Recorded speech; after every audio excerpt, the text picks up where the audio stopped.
Stabiliser legs are used to support the trailer, not to raise it. So it's really important that you don't put any additional weight onto the foot, as you could break it.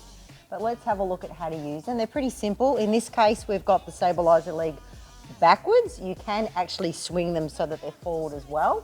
So they do go both ways. So we pull this handle out here, and then the stabiliser leg will drop down to the ground. Now, we're not far off the ground here. There's two ways you can drop it down. In your trailer, we give you a hand winder.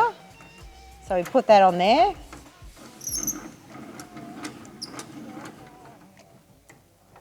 And we're down onto the ground.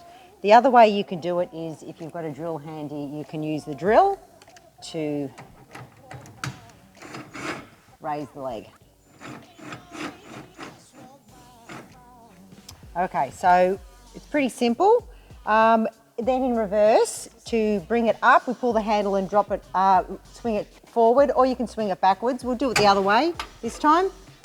So we've got that swinging backwards, and that'll just lock into place. You might need to jiggle a little bit just to get it to engage, but that's basically how they work. They're pretty simple. Again, just make sure you don't overweight the foot. You can support the trailer, but you're not using it to level the trailer to take any weight. Let's have a closer look at the stabiliser leg. There's a black cap on the front that pops off, and you can see there's some grease points in here in the mechanism. Just keep that free of dust and lubricated.